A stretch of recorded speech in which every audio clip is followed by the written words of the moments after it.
히브리서 1장 3절 말씀 같이 읽겠습니다. 이는 여호와의 영광의 광채시요 그 본체의 형상이시라. 그의 능력의 말씀으로 만물을 붙드시며 죄를 정결하게 하는 일을 하시고 높은 곳에 계신 지극히 크신 이의 우편에 앉으셨느니라. 아멘. 히브리서 세 번째 시간입니다. 예수님의 사역입니다. 오늘 말씀을 통해서 우리 예수님의 사역에 대해서 알아볼 겁니다. 서론 없이 바로 본문 말씀을 살펴보도록 하겠습니다. 하나하나 뜯어서 살펴볼게요. 자, 첫 번째로 예수님은 영광의 광채시며 본체의 형상이십니다. 영광의 광채, 본체의 형상, 그건 같은 겁니다. 같은 거. 그래서 보이지 않는 하나님을 아는 것, 그걸 영광이라 그래요. 보이지 않는 하나님에 대한 지식, 그걸 영광. 그런데 그게 나타난 거예요. 그걸 빛이라고 해요. 그러니까 영광의 빛이라 하면 하나님을 나타내셨다, 이런 뜻입니다. 그리고 본체의 형상.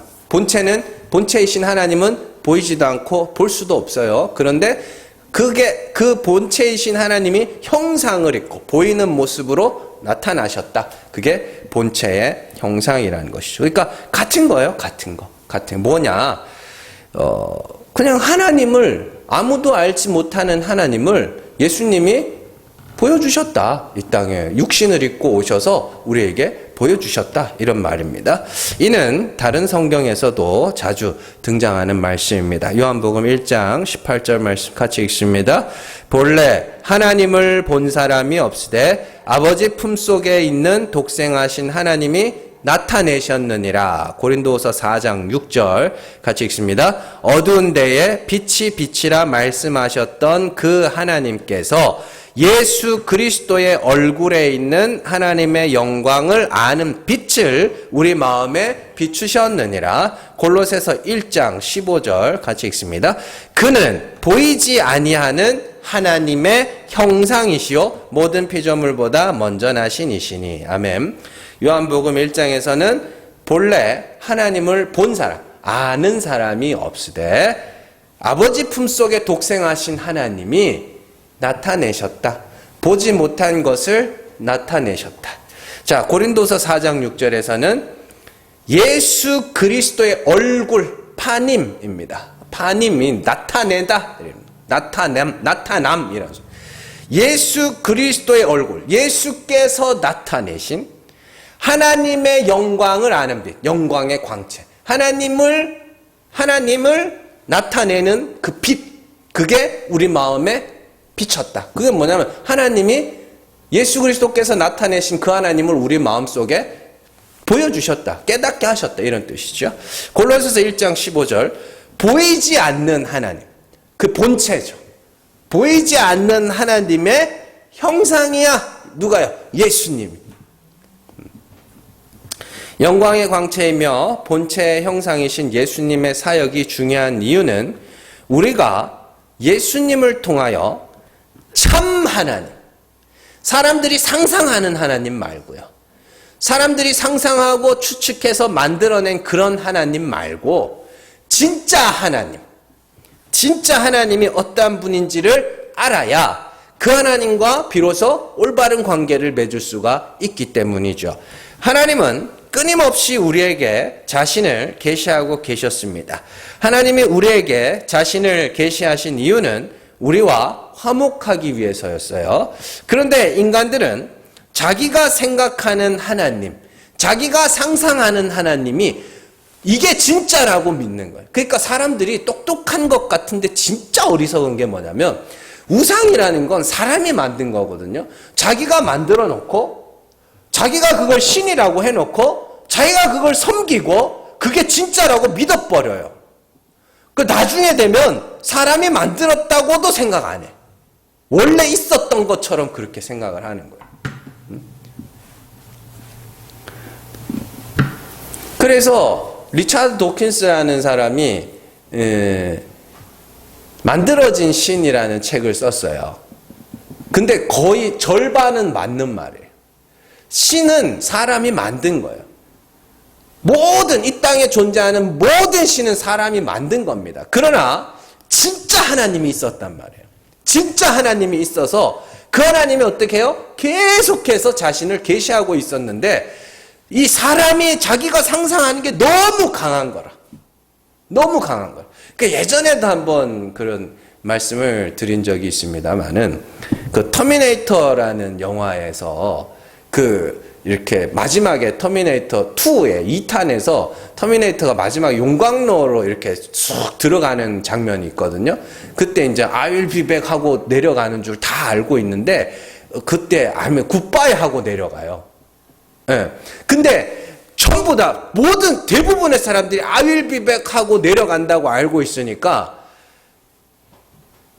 굿바이 한다고 아닌데 이렇게 되는 거예요. 그 집단 최면이라 그러거든요. 그런 것들을. 근데 그게 많습니다. 의외로 많습니다. 그런 것들이. 자. 근데 하나님도 마찬가지예요. 자기들이 상상하는 거예요. 하나님 이런 분이겠지?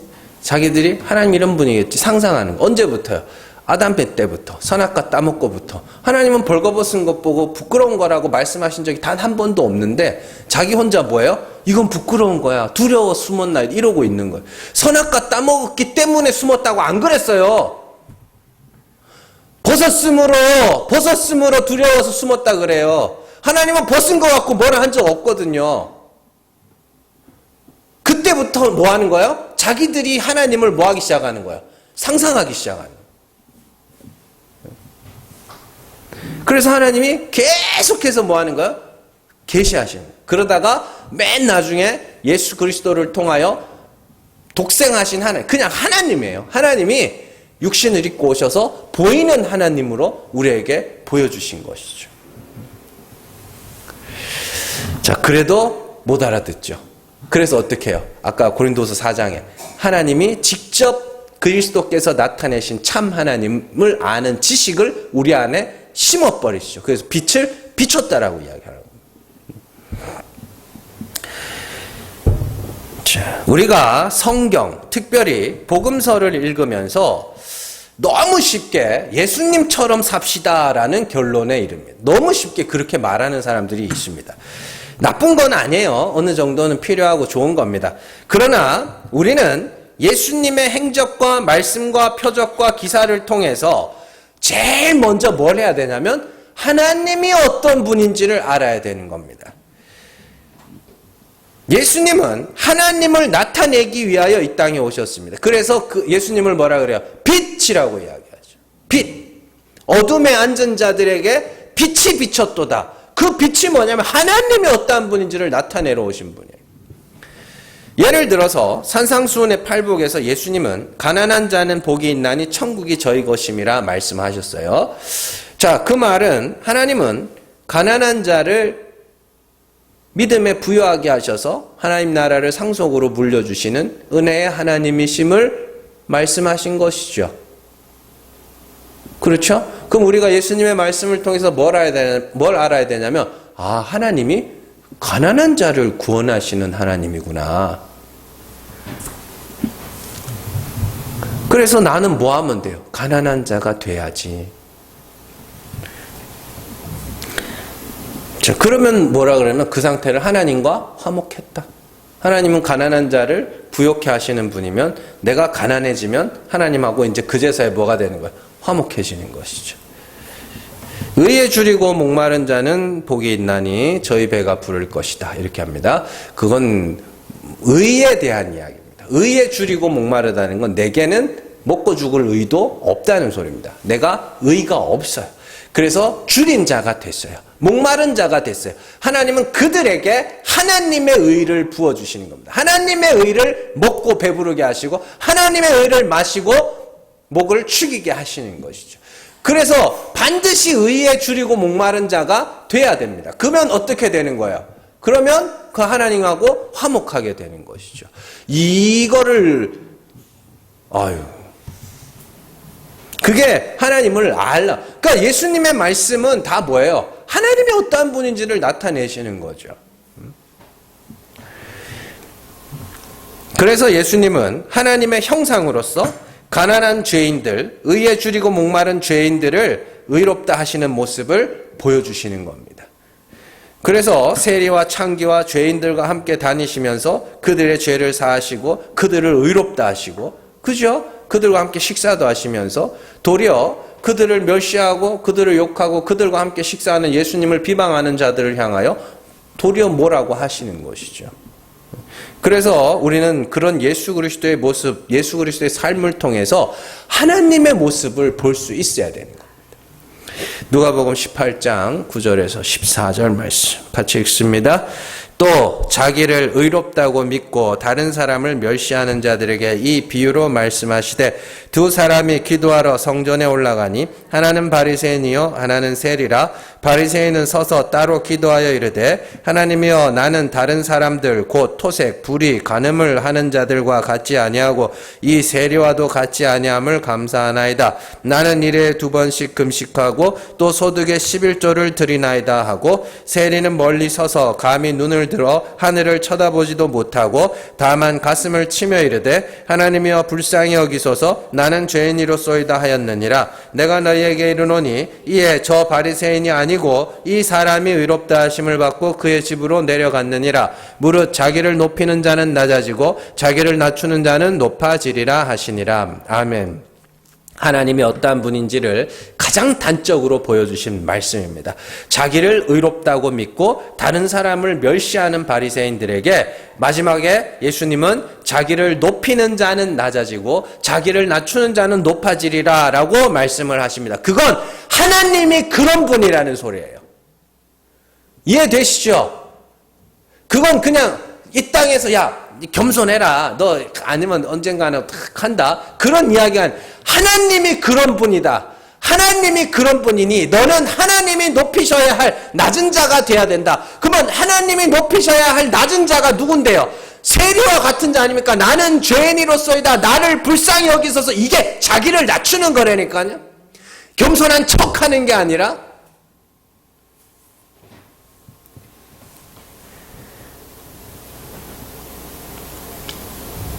이게 하나님이 이런 분이다를 예수님이 지금 말씀하고 계신 거잖아요. 단순히 구원은 이렇게 얻는다. 오케이, 그것도 맞아요. 그런데 중요한 건 하나님이 이런 분이야.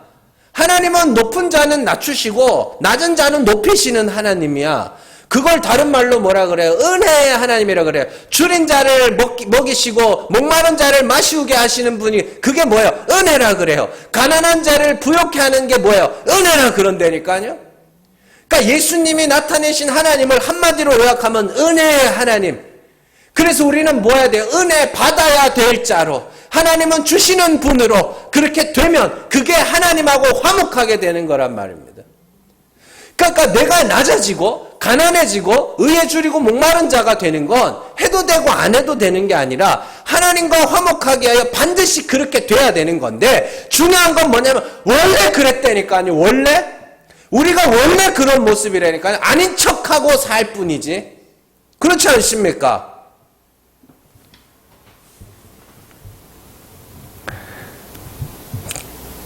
그래서 우리가 예수님의 행적을 보면서 하나님을 볼 수 있어야 돼요. 단순하게 그냥 뭐 예수님처럼 삽시다. 뭐 예수님처럼 삽시다. 그런 뭐 살 수 있으면 살라 그러세요. 근데 물 위도 걸어 다녀야 되나 그러면? 물 위를 걷는 방법 아시죠? 예? 그 오른발이 빠지기 전에 왼발을 디디면 되거든요. 그러면 물 위를 걸을 수 있습니다. 그래서 그 깨구리나 이런 짐승들 보면 물 위를 걷는 짐승들이 진짜로 있어요. 그래서 막 빠지기 전에 막 해가지고 걷거든요. 그렇게 하시려면 하시고. 그러니까 성경은 예수님 복음서는 예수님처럼 살라고 준 게 아니라 먼저 그 예수를 통하여 아버지 하나님을 알라고 준 거라니까요. 그래서 우리가 예수님의 비유나 이런 것들을 통해서 뭘 해야 돼요? 하나님을 볼 수 있어야 됩니다. 그리고 예수께서 나타내신 하나님을 한마디로 요약한 게 은혜의 하나님이죠. 불가능한 자를 가능한 하나님 일방적인 사랑을 부으셔서 그들을 가능케 하시는 죽은 자를 살리신 없는 것을 있는 것으로 그죠? 무명한 자를 유명한 자로, 근심하는 자, 애통하는 자를 위로하시고, 다 은혜입니다. 우리는 예수님의 행적을 통해서 그의 기적이나 표적이나 이런 것들, 내게도 기적이 일어나게 해주시옵소서. 예, 다 좋아요. 다 좋아요. 근데 하나님을 먼저 볼 수 있어야 된다는 것이죠. 요한복음 1장 14절 말씀 같이 읽습니다. 말씀이 육신이 되어 우리 가운데 거하심에 우리가 그의 영광을 보니 아버지의 독생자의 영광이요 은혜와 진리가 충만하더라. 아멘. 요한복음 1장에서 말씀은 하나님이라 그랬어요. 자, 말씀이 육신이 돼서 하나님이 육신을 입고 이 땅에 오셔서 어떻게 해요? 우리 가운데 거하심에 우리가 그의 영광, 눈으로 보인 말씀의 육신을 입고 오신 예수 그리스도를 통하여 그의 영광이 뭐예요? 그가 나타내신 하나님을 봤더니 은혜와 아버지의 독생자의 영광, 독생자가 나타내신 아버지의 영광인데 아들이 나타낸 아버지가 누구냐면 은혜의 하나님이며 그 하나님이 참 하나님이더라. 그게 은혜와 진리가 충만하더라. 은혜와 진리. 은혜는 뭐야? 은혜의 하나님. 진리는 참 하나님. 예수께서 나타내신 하나님은 은혜의 하나님인데 그 하나님이 참 하나님이더라. 그래서 우리는 예수 그리스도를 통하여 은혜의 하나님을 믿고 은혜의 자리로 가야 됩니다. 은혜의 자리라는 것은 아까도 말씀드렸다시피 세리의 기도와 같이 나는 하나님이 불쌍히 여기셔야 하는 자입니다. 나는 죄인이라 하나님이 불쌍히 여기셔야 구원에 이를 수 있습니다. 그게 은혜 안에 있는 것이죠. 예수님처럼 살자고 섣불리 결론을 내리기 이전에 우리는 예수님의 말씀과 행적을 통하여 예수께서 나타내신 참 하나님, 은혜의 하나님을 먼저 볼 수 있어야 하는 것이죠. 그리고 하나님이 어떠한 분인지를 알았으면 그 하나님과 화목해야 됩니다. 그리고 하나님과의 화목은 우리의 수고와 노력으로 되는 것이 아니라 성령의 역사와 성령의 인도하심으로 말미암아 가능하게 되는 것이죠. 성령이 우리의 죄를 보게 하시고 드러내시고 그로 말미암아 은혜의 자리로 우리를 자꾸만 끌고 가시는 겁니다. 그게 성령 받은 자들의 삶입니다. 죄를 짓는다는 이야기가 아니라 우리의 죄를 보게 한다고요. 알게 한다고요. 기억나게 한다고요. 그래서 은혜 십자가 이렇게 끌고 간다고요. 우리 육체의 소욕은요. 내가 이렇게 가는 거죠. 그래서 성령이 임하면 자신의 죄를 알게 되고 인정하게 되고 자백하게 되고 하나님의 이름을 부르짖어 하나님과 화목하게 되는 그 자리로 우리가 인도되어져 가는 것이죠. 그러니까 예수께서 영광의 광채시며 본체의 형상이라는 건 하나님이 어떠한 분인지를 나타내심으로 우리가 하나님과 화목하도록 만드시는 분이다라는 것입니다. 두 번째 예수님의 사역은 능력의 말씀으로 만물을 붙드시는 것입니다. 능력의 말씀이 뭐예요? 능력의 말씀. 말씀 자체에 능력이 있다는 건데 그 말씀이 뭐냐고요? 하나님이라 그랬잖아요. 히브리서 4장 12절에서 13절 같이 읽습니다. 하나님의 말씀은 살아있고 활력이 있어 좌우의 날선 어떤 검보다도 예리하여 혼과 영과 및 관절과 골수를 찔러 쪼개기까지 하며 또 마음의 생각과 뜻을 판단하나니 지은 것이 하나도 그 앞에 나타나지 않음이 없고 우리의 결산을 받으실 이의 눈앞에 만물이 벌거벗은 것 같이 드러나느니라. 아멘. 하나님의 말씀이 살아있고 활력이 있다. 능력이 있다는 것은 예수께서 나타내신 하나님, 예수께서 나타내신 빛, 그건 그 자체로 능력이 있다는 소리입니다. 어떤 능력이 있냐면 말대로 되게 하는 능력입니다. 그 말대로 되게 하는 능력. 하나님이 죽은 자를 살리시는 은혜의 하나님이라는 말씀이 우리 안에 들어왔어요. 그러면 그 말 자체에 힘이 있어서 우리를 뭐 하기 시작하냐면 우리를 죽여가기 시작합니다. 죽여가기 시작해요. 왜요? 다시 살리심을 얻도록 하기 위해서. 우리를 가난한 자를 부욕해 하시는 은혜의 하나님이라는 지식이 우리가 갖고 있으면 우리가 점점 가난해집니다. 말씀에 의해서. 말씀의 능력입니다. 그래서 어떻게 해요? 하나님이 믿음에 부유하게 하셔서 하나님 나라를 상속받을 자로 만들어 가시는 것이죠. 그게 말씀의 능력입니다. 그래서 말씀의 능력, 하나님의 살아있는 말씀, 활력이 있는 말씀, 좌우의 날선 검과 같은 예리한 그 말씀이 홍과 영과 심령과 골수를 찔러 쪼개기까지 했더니 어떤 일이 일어나요? 13절에 지으신 것이 하나도 그 앞에 나타나지 않음이 없고 우리의 결산을 받으시리의 눈앞에 만물이 벌거벗은 것 같이 드러난다. 싹 다 드러난다는 소리예요. 아무것도 숨기지 못한다는 소리입니다. 어둠이라는 거의 기능이 뭐예요? 어둠이라는 게 감추고 가리는 거죠. 어둠에는 아무것도 드러나지 않죠. 그런데 빛이 딱 비쳤어요. 그러면 어둠이 감추고 있던 것들이 싹 다 드러나는 겁니다. 회칠한 무덤 같은, 그 바리새인들 이야기 아닙니다. 우리들 이야기예요. 회칠한 무덤 같은 우리 안에 썩은 것과 죽은 것이 가득한데, 옛날에 그 유대인의 무덤은 한 사람만, 우리나라처럼 한 사람만 묻는 무덤이 아니거든요. 동굴에다가 역대손 자손들 쭉쭉쭉쭉쭉 묻었단 말이에요. 그러면 그 안에 얼마나 썩은 것과 죽은 것이 많겠어요. 그래서 무덤 동굴을 닫아놓고 회치를 해놓는다고. 그럴듯하게. 그게 모든 인간들의 삶입니다. 그런데 무덤 문을 열어버려요. 그리고 그 안에 썩은 것과 죽은 것을 드러내는. 그게 빛의 역할이며 말씀의 역할입니다. 여러분들은 그걸 경험하셔야 되는 거예요. 다른 사람들 죄 보고 정죄하고 막 저 나쁜 놈들 이러고 있을 시간이 없어요. 말씀이 여러분들 안에서 역사하시면 그 일이 일어나야 되는 거예요. 말씀의 역사를 방해하는 게 뭔지 아세요? 텔레비전, 핸드폰 이런 겁니다. 자꾸 우리의 주의력을 분산시키죠. 우리 와가지고 말씀을 듣고 설교를 듣고 말씀을 깨달았고 그렇지 하면서도 왜 그런 말씀의 능력이 우리의 삶에 안 나타나냐면 자꾸 우리의 시선을 자꾸 빼앗기고 있어요. 여러분들 이 집에서 누워서 쉬고 싶다 그러잖아요. 집에 가면 이 직장 다니시는 분들이랑 이제 좀 쉬어야지 하면서 누워서 핸드폰 키잖아요. 그거 쉬는 거 아닙니다. 그 순간에 계속 난 일하고 있는 거예요. 그러니까 더 지쳐가는 거거든요. 그게. 그러니까 좀 이렇게 모든 것들 잠깐 내려놓고 다만 10분이라도 좋으니까 좀 조용히 있는 시간들이 필요합니다. 기도하는 막 소리 내서 기도하지 않아도 그냥 가만히 눈 감고 좀 하나님의 이름을 불러가면서 그런 시간들이 여러분들한테 꼭 필요한 겁니다. 그래야 말씀의 능력을 경험할 거 아닙니까? 말씀이 우리 안에서 우리의 죄를 드러내시고 우리의 부끄러움을 드러내시고 우리의 인간의 의라는 것이 그 실체를 드러내시는 그 일들을 경험을 해야 되는 것이죠.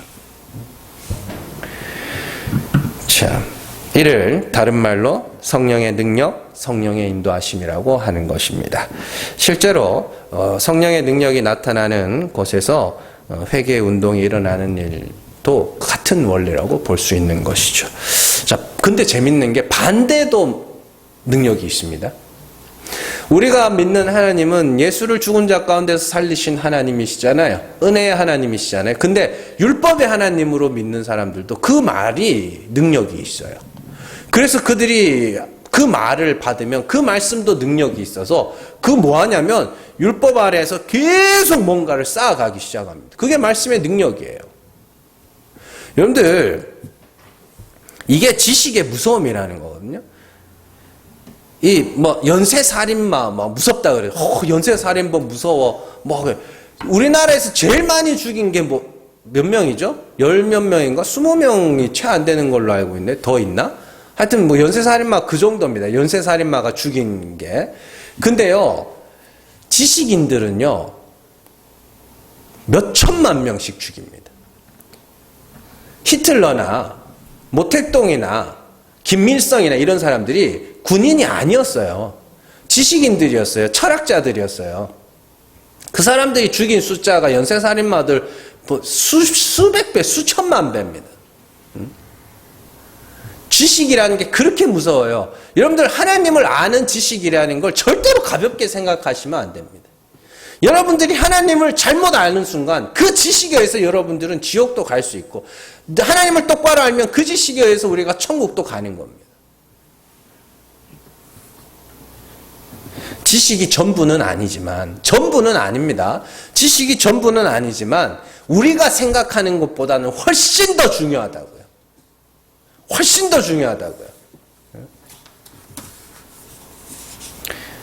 자, 말씀이 우리 안에 역사하면 어떤 일이 일어나는가? 고린도서 4장 6절에서 7절 같이 읽습니다. 어두운 데에 빛이 빛이라 말씀하셨던 그 하나님께서 예수 그리스도의 얼굴에 있는 하나님의 영광을 아는 빛을 우리 마음에 비추셨느니라. 우리가 이 보배를 질그릇에 가졌으니 이는 심히 큰 능력은 하나님께 있고 우리에게 있지 아니함을 알게 하려 함이라. 10절 11절 같이 읽습니다. 우리가 항상 예수의 죽음을 몸에 짊어짐은 예수의 생명이 또한 우리 몸에 나타나게 하려 함이라. 우리 살아있는 자가 항상 예수를 위하여 죽음에 넘겨짐은 예수의 생명이 또한 우리 죽을 육체에 나타나게 하려 함이라. 아멘.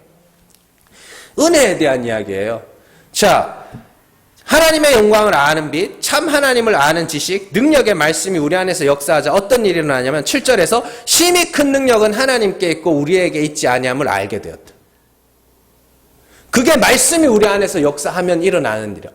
심히 큰 능력, 구원 얻는 능력입니다. 천국 가는 거예요. 구원 얻는 능력이 내게 있는 게 아니구나, 하나님께 있구나를 알게 돼요. 그걸 다르게 설명한 게 10절에서 11절인데, 자, 보세요. 살아있는 자가, 우리 지금 이렇게 숨 쉬고 있는 이 살아있는 자가 예수를 위하여 항상 예수의 죽음을 몸에 짊어져. 그게 뭐예요? 항상 예수의 죽음이 뭔데요? 예수께서 십자가에서 죽으신 건 내 죄와 허물로 죽으셨다며요. 예수의 죽음을 짊어진다는 건 내 죄, 내 허물, 그게 예수를 죽였구나. 그게 내가 예수의 죽음을 짊어지는 겁니다. 어떻게 해요? 가끔씩? 항상. 근데 왜 죽는다 그래요?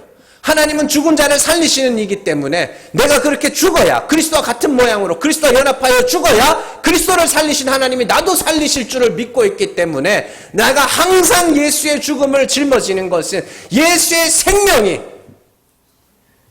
예수를 죽은 자 가운데서 살리신 하나님의 능력이 내게도 나타나게 하려.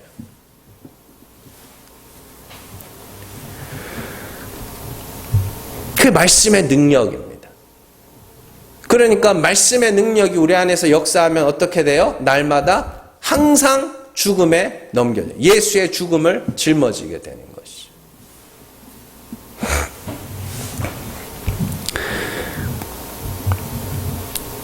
그리고 나서 그 능력의 말씀이 어떻게 해요? 히브리서 오늘 말씀 보면 그의 능력의 말씀으로 뭘 하신다 그래요? 만물을 붙드신다. 여기서 만물은 뭐 모든 피조물이 아니라요.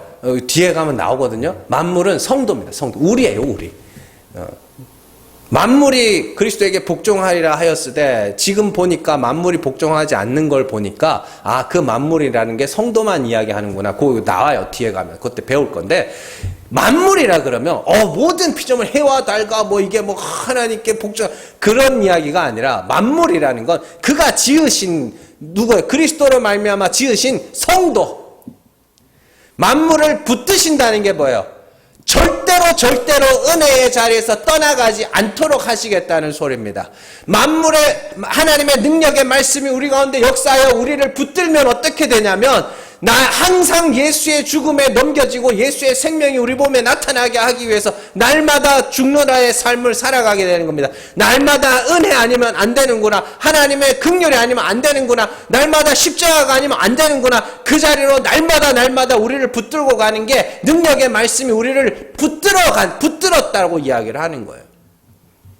그러니까 이런 것들을 자꾸만 이렇게 성경을 상상하면 안 된다니까요. 이게 다 찾아보고 연구를 하고 좀 고민을 해야지 자꾸 이렇게 이 상상, 만물을 붙드셨다. 해를 붙들어 놓으셨고, 달을 붙들어 놓으셨고. 붙들어 놓은 거 맞습니다. 붙들어 놓은 거 맞는데 그 만물이 아니라고요. 택하신 자는 하나님의 은혜로 구원 얻도록 하기 위해서 항상 예수의 죽음을 짊어지게 하시는 게 능력의 말씀이 성령이 우리 안에서 하시는 일이라는 말입니다. 그러니까 빼도 박도 못하는 거예요. 그래서 예배소서에 보면 그러죠. 그가 사로잡혔던 자를 사로잡으시고, 그러니까 법 아래 사로잡혔던 자를 사로잡아 은혜 아래로 사로잡았어요. 포로 되거든요. 우리는 그러니까 예수 그리스도의 포로입니다. 근데 포로가 됐어요. 근데 예수님은 엄청 강한 힘이 있어요. 그래서 절대로 은혜의 자리에서 안 놔줍니다.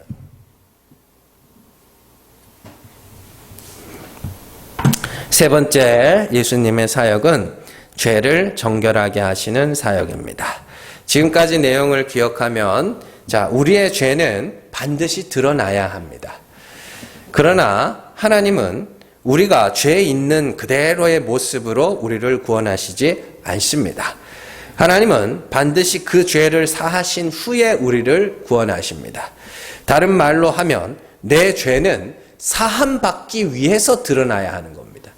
하나님의 입장에서 생각해 보면 죄를 사하시기 위하여 죄를 드러내시는 겁니다. 이해되시죠? 그러니까 예수님께서 비유로 예수님께서 그거 말씀하셨죠. 용서의 원리에 대해서 말씀하셨죠. 너희가 가서 너에게 누군가가 죄를 지으면 가서 그에게 죄를 알게 해라. 경고하고 회개하거든 용서해라. 이렇게 됐죠. 그러니까 뭐냐면 하나님이 똑같은 거예요. 하나님이 우리의 죄를 알게 하시는 이유는, 우리의 죄를 보게 하시는 이유는 뭐 하기 위해서? 사해 주시기 위해서. 사해 주시기 위해서 죄를 드러내시는 겁니다. 자, 하나님께서 무화과 나뭇잎으로 엮은 그 인간의 의라는 옷을 다 찢어 밝히셔서 우리를 벌거벗기시는 이유는 예수 그리스도라는 하나님의 의라는 그 옷을 입혀주시기 위해서 벗기시는 겁니다. 그러니까 우리의 죄를 드러내시는 이유는 뭐예요? 사하시기 위해서 드러내시는 것이죠. 자, 또한 우리의 죄는 인간의 노력이나 수고로 대치될 수 없으며 우리의 행실을 고친다고 해서 죄가 없어지는 것도 아니며 우리가 착한 일을 한다고 해서 죄가 무마될 수도 없습니다. 그 죄는 반드시 죄의 대가를 받든지 아니면 죄의 사함을 받아야 하는 것이죠. 자, 히브리서 9장 22절에서 23절 말씀 같이 읽습니다. 율법을 따라 거의 모든 물건이 피로써 정결하게 되나니 피 흘림이 없은즉 사함이 없느니라. 그러므로 하늘에 있는 것들의 모형은 이런 것들로서 정결하게 할 필요가 있었으나 하늘에 있는 그것들은 이런 것들보다 더 좋은 제물로 할지니라. 피가 흘러서 그게 뿌려져야 뭐 하는 거예요? 사함을 얻는 겁니다. 그런데 이 아래에서는 짐승으로 피를 뿌렸지만 위에 거 천국 백성들에게는 뭘로? 그리스도의 피, 더 좋은 제물의 피가 뿌려져야 된다라고 이야기를 하는 것이죠. 자, 죄가 사해지기 위해서는 반드시 누군가의 희생이 있어야 됩니다. 그리고 구약에서는 그 희생으로 양이나 염소나 소 같은 제물들을 사용했죠. 그러나 그 모든 제물들은 예수 그리스도를 상징하는 것들이었습니다. 그렇다면 구약의 제사와 예수 그리스도의 희생에는 어떤 차이가 있을까요? 구약의 제사와 죄사함을 얻게 하는 그 제사와 예수 그리스도의 제사, 희생 제사와는 무슨 차이가 있어요? 앞으로 계속 배울 건데 많은 차이가 있습니다. 그러나 가장 중요한 거 하나. 가장 중요한 차이가 뭐냐? 구약의 제사는 사람이 하나님께 드리는 제사입니다. 사람이 자기의 죄를 사함을 얻기 위하여 자기가 준비한 제물을 드리는 제사입니다. 그러나 신약의 제사, 예수 그리스도의 제사는 하나님이 예비하신 제물입니다. 하나님이 준비하신 제물로 하나님이 드려주신 제사입니다. 그래서 인간이 하는 일은 유한하고 한계가 있어요. 그리고 인간은 대제사장도 부정하기 때문에 대제사장도 자기를 위한 제사도 드려야 되고, 대제사장은 인간이기 때문에 그 제사장은 살다가 죽으면 다른 사람이 또 대체해야 되기 때문에 제사장이 많습니다. 그러나 예수 그리스도는 멜기세덱의 반차를 쫓는 영원한 대제사장입니다. 죽지 않아요, 그 제사장은. 그리고 그는 죄가 없으시고 허물이 없으셔요. 그렇기 때문에 그는 자기를 위한 제사를 드릴 필요도 없습니다. 그리고 그 완전한 제물이 되셔서 십자가에서 죽으심으로 하나님이 드려주신 제사잖아요. 하나님이 하시는 일은 그 영향력이 영원하단 말이에요. 그리고 완전하단 말이에요. 그렇기 때문에 어떻게 해요? 두 번 제사를 드릴 필요가 없는 겁니다. 그래서 하나님이 그리스도로 말미암아 우리의 죄를 사해 주신 건 그 영향력이 영원하기 때문에 누구든지 예수 그리스도를 믿는 자는 그 죄가 영원히 사함을 받게 되는 것입니다.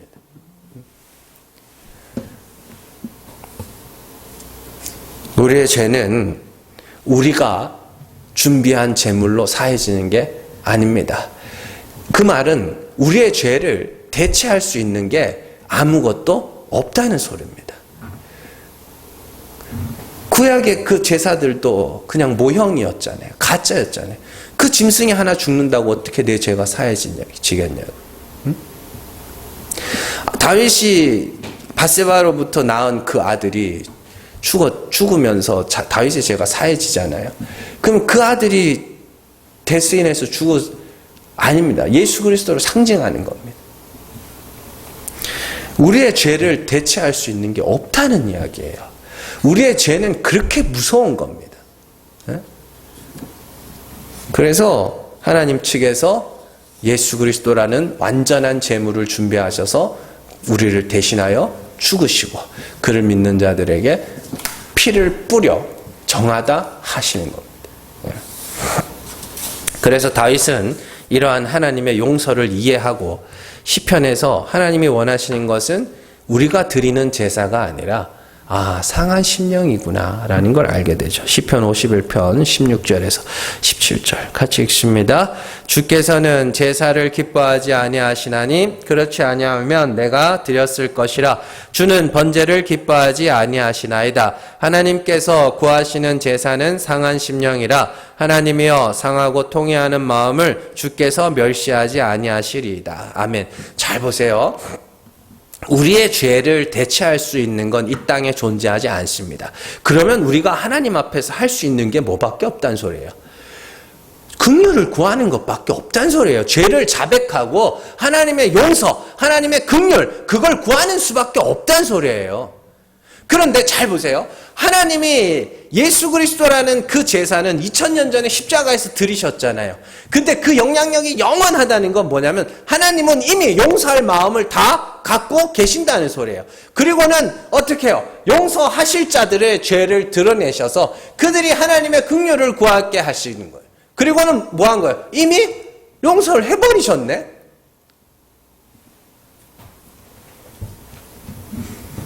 그래서 다윗이 뭐라 그래요?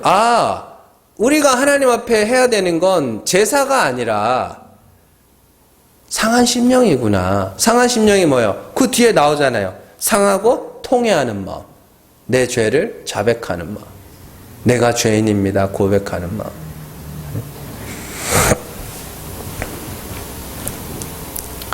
하나님은 누구든지 회개하는 자들의 마음을 멸시하지 않으시고 하나님이 준비하신 제물인 아들의 희생을 통하여 그들의 죄를 사해 주십니다. 반드시 사해 주십니다. 그러면 우리가 결국 하나님과의 관계에서 해야 될 것은 나의 죄를 고백하고 하나님의 긍휼을 구하는 겁니다. 그게 영광의 광채시며 본체의 형상이신 예수께서 나타내신 하나님과 화목하게 하는 길이며 그게 능력의 말씀에 붙들린 자들이며 그게 뭐예요? 죄를 사하게 하시는 예수 그리스도와 관계 있는, 사귐이 있는 자가 됩니다. 그러니까 결국에는 하나님께서 우리에게 원하시는 건 뭐냐면 회개해라, 회개해라. 죽어라, 회개해라. 가난해져라. 다 같은 이야기입니다. 회개해라, 회개해라. 의롭게 내가 의로움에 이르겠다고 그러지 말고 회개해라. 그리고 긍휼을 구해라. 하나님은 죄를 보시고 막 벌하시는 게 아니라 사해 주시는 분이다. 그걸 로마서에서 뭐라 그러냐면 율법을 세우는 자라 이야기합니다. 로마서 3장 31절 말씀 같이 읽습니다. 그런즉 우리가 믿음으로 말미암아 율법을 파기하느냐? 그럴 수 없느니라. 도리어 율법을 굳게 세우느니라. 아멘. 율법을 굳게 세운다고 하는 이유는 애초에 율법은 다 지켜서 너희가 의롭게 되라고 주신 것이 아니라 그것으로 죄를 알고 상한 심령으로 하나님의 긍휼을 구하라고 주신 것이죠. 그래서 우리가 하나님 앞에서 죽은 자를 살리신 하나님 앞에서 죄로 말미암아 죽고 하나님의 긍휼을 구하면 그게 율법을 세우는 거야. 그게 그게 율법의 기능대로 산 거야 라고 이야기를 하는 거예요. 그래서 바울의 서신들 읽어보면 어떤 데서는 율법을 막 되게 나쁘게 이야기하거든요. 갈라디아서에서 보면 율법으로 의롭다함을 받으려 하는 너희는 은혜에서 떠난 자라고 막 그러잖아요. 그리고 다른 복음을 전하는 자는 저주를 받을 것이다. 그 다른 복음이라는 게 할례 받고 율법 지켜서 의롭다함에 이르라고 하는 거거든요. 그렇게 다른 복음 전하는 자는 저주 받을 거라. 막 그리고 로마서에서도 행위로는 절대로 안 된다. 율법은 안 된다. 막 시컷 그러더니 갑자기 어느 데 가서는 율법이 율법이 죄냐? 율법은 선한 거지. 막 그래요. 그게 뭐냐면 율법으로 말미암아 죄를 알고 그 죄로 죽으면, 그래서 하나님의 긍휼을 구하면 그게 율법을 바로 세우는 거라니까. 율법은 그거 하라고 준 거니까 하나님이 애초에. 그 우리가 뒤에 가면 또 잘 배우겠지만 하나님이 막 율법을 줘놓고 못 지키니까 막 부랴부랴 막 아이고 안 되겠다 이게 아니에요. 처음에 율법이 반포될 때에 뭐 했는지 아세요? 피를 뿌려요. 피를 뿌려서 이스라엘 백성들을 정하게 해놓고 율법을 주셔요. 그건 뭐냐면 너희는 이거 아니면 죽는다를 율법을 통해서 배우라고 주신 거거든요. 그러니까 피를 뿌려놓고 정하게 해놓고 율법을 주신다고요. 뭐 하라고요? 아, 나는 저 피로 말미암아 정하게 되는 거구나를 알라고. 그래서 그 피도 예수 그리스도의 피라고 이야기를 합니다.